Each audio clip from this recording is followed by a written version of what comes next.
শফিক কই যাইতেছো? বাবা আমি কলেজে যাচ্ছি। কলেজ যাইতেছো? কলেজের কি টাইম হয়েছে এখন? টাইম হয়ে গেছে তো বাবা, 10টা বেজে গেছে। আমার আজকে অনেক লেট হয়ে যাচ্ছে বাবা, আজকে যাই। ও আচ্ছা ঠিক আছে, যাও। এখন তো দিনকাল ভালো না, তাই ভালোভাবে দেখে শুনে যাও।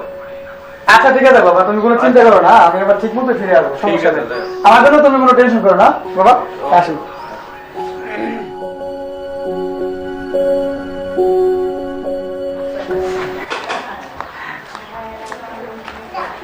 শফিক আসছো? হ্যাঁ বাবা আসি, আমার পথে গেলে কোনো সমস্যা হয়নি বাবা। আচ্ছা ঠিক আছে, ভালো আছে। তুমি একটু ব্যাগটা রেখে একটু আসো, তোমার সঙ্গে জরুরি একটু কথা আছে। একটু বাইরে আচ্ছা বাবা, বেশি জরুরি? বেশি জরুরি। আচ্ছা ঠিক আছে বাবা, আমি ব্যাগটা রেখে আমি এখনই চলে আসছি। হ্যাঁ শফিক কই? তো আসতে বললাম না, তাড়াতাড়ি আসো। জি বাবা, কি বলবা, জলদি বলো। কথাটা আছে একটু জরুরি ছিল, সেটা আছে তোমার তো বয়স হয়েছে, হ্যাঁ? হুম। তা আমার এক বন্ধুর মেয়ের সাথে তোমার বিয়ে দিতে চাই। কত বিয়ে দেওয়া লাগবো? তা আমার বন্ধুর মেয়ের সাথে বিয়ে দিতে চাই, তো তোমার মতামত কি? না বাবা, আমি এই বিয়েতে একদমই মত নেই, কারণ আমি লেখাপড়া শেষ করে তারপর আমি ভালো একটা চাকরি করব, তারপর আমি বিয়ে শাদী করবো। আমি এর আগে বাবা বিয়ে শাদী করতে পারবো না। না, আমি তো আমার বন্ধুকে কথা দিয়ে ফেলছি যে তোমার বিয়ে দেবো। তাছাড়া তোমার মা মারা যাওয়ার পরে অনেক কষ্টে তোমাকে আমি একা মানুষ করছি। এখন আমি তো আর কতদিন, তোমাকে বিয়ে করতে হবে। না বাবা, আমি তোমার কথা শুনতে পারবো না, আমি এই মুহূর্তে কিছুতে আমি বিয়ে করতে পারবো না। না, আমি কথা দিয়ে বলেছি, আমার কথাও ভাঙ ফেলাতে পারবো না। আমার একটা ক্যারিয়ার আছে না, আমি লেখাপড়া শেষ করে আমি তারপর একটা চাকরি নিব, পরে আমি বিয়ে করবো। আমি এই মুহূর্তে বিয়ে করতে পারবো না না। না, আমার কথা তোমাকে রাখতে হবে। না আমি রাখতে পারবো না কিছুতেই। তোমাকে বিয়ে করতে হবে বাবা। না বাবা, আমি করতে পারবো না। না করলে তুমি তোমাকে আমি তোমাকে আমার বাড়ি থেকে বেরিয়ে যাচ্ছি। তোমার আমি রাখবো না, তোমার বাড়ি থাকবো। তুমি তাও আমার বাড়ি থেকে বেরো। ঠিক আছে, আপনি যেটা ভালো মনে করেন, আমি এখনই বেরোয় যাচ্ছি। তুমি তো বেরো। বাবা বাড়িতে বড় বাড়ি দেখে তুমি কেউ অঙ্কের টাকা দাও, আমি এখনই বেরোয় যাচ্ছি। আমার ব্যাগ নিয়ে আমার বন্ধু বাড়ি, আমি এখনই বেরোয় যাচ্ছি। যাও। দাঁড়াও, আমি আসতেছি। আমি যাই, আমার বন্ধুর বাড়ি গেলাম। যাও যাও, কোথায় তুমি বাবা এখানে যাও। আমি যাই, বাজার যাই কত। পরে বলবো আপনার ছেলে কি জিনিস, পরে বলবো। যাই। যাও যাও। কই গো চম্পা, আমি তো অফিসে যাব, দেখো তো আমার গেট আপটা ঠিক আছে কিনা, গেঞ্জিটা ঠিক আছে কিনা একটু দেখে দাও তো। নাস্তা খেয়ে যাবো না অফিসে? নাস্তা আমি আসলে এখানে খাবো না, নাস্তা আমি অফিসেই খাবো, ঠিক আছে? তুমি নাস্তার কথা চিন্তা করো না, আমি অফিসে খেয়ে নিব। আচ্ছা, নাস্তা করে ফোন দিও। আচ্ছা ঠিক আছে।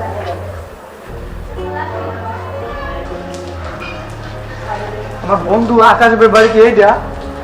হ্যাঁ তাই তো মনে হয় এইটাই।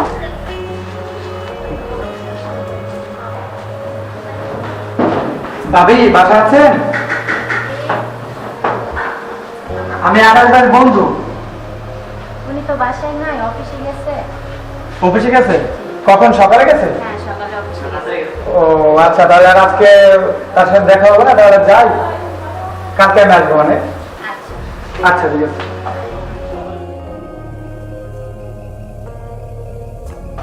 এই চম্পা, আমি অফিস থেকে আসছি, রুমে আসো না, দরজা খোলো। তুমি অফিসে যাওয়ার পরে শফিক নামে একটা বন্ধু আসছিল। ও সবিক আমি আসছিল? হ্যাঁ, আমি কালকে আসতে বলছি। ও আচ্ছা, সবিক তো অনেক ভদ্র ছেলে, সে তো স্টুডেন্ট, কলেজে লেখাপড়া করে। আচ্ছা ঠিক আছে, আসবে, সমস্যা নেই।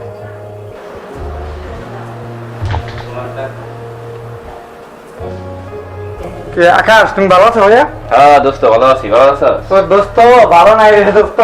এ কি এলো দোস্ত? আরে দোস্ত, আমার তো বাড়ি থেকে আমার বাবা বের করে দিয়েছে, কারণ এই যে আমি বিয়ে করতে চাচ্ছি না, আমার বাবা একটা বিয়ে করা লাগবে। এখন এই জন্য আমি বাড়ি থেকে রাগ করে আসে পড়ছি। এখন আমার একটু কটা দিন থাকার একটু জায়গা দেওয়া যাবে? অবশ্যই, তুই দোস্ত মানুষ, থাকবি আমার সাথে, সমস্যা কি, আমার বাসায় থাকবি। ও আচ্ছা দোস্ত, তাহলে আমি খুব খুশি হইলাম। থাকা মানে এখানে থাকবো এই জন্য। দোস্ত বসো, অনেক দূর থেকে আসলাম তো, একেবারে ক্লান্ত হয়ে গেছি ভাই, আর বলিস না, রাস্তাঘাটের যে অবস্থা। আচ্ছা ঠিক আছে দোস্ত। এখন আমার একটা কথা আছে। আচ্ছা বল, কি কথা বলবি? আকাশ ভাই, এখন তুমি আর আমি একসাথে আমরা কলেজে লেখাপড়া করছি, একটা বন্ধুত্বের মতো সম্পর্ক, এটা দুজনের মধ্যে অন্যরকমের। অবশ্যই। এখন আমার বাবাই বের করে দিচ্ছে বাড়ি থেকে, এখন আমার একটা চাকরির দরকার। তুমি দেখো তো কোনো চাকরি ম্যানেজ করে দেওয়া যায় কিনা আমাকে। আচ্ছা আমি দেখবো নি, আমার অফিসে তো অনেক কর্মকর্তা নিয়োগ দিচ্ছে, সেক্ষেত্রে যেহেতু তোর দক্ষতা আছে, লেখাপড়া আছে, তো যাই হোক তোর জন্য একটা চাকরি রিকোয়েস্ট করবো, আমি অফিসে একটা চাকরির ব্যবস্থা করে দেবো ইনশাআল্লাহ। আচ্ছা ঠিক আছে দোস্ত, তোমার কথা শুনে অনেক খুশি হইলাম। আর আমার চাকরি যাতে না পাই, আপনি আমার 2-3 দিন জন্য একটু থাকার জন্য সুযোগ করে দিও। ও, তা অবশ্যই আমার বাসায় থাকবি। হয়তো বা কোনো কাজের প্রয়োজন হইলে, কোনো একটা বাজারের ঘাটের প্রয়োজন হইলে, সেক্ষেত্রে তুমি বাজারটা করে দিও ভাই দোস্ত। আচ্ছা ঠিক আছে দোস্ত, আমি অনেক খুশি হইলাম। তাহলে আমি আর একটু বিশ্রাম করি। আচ্ছা ঠিক আছে।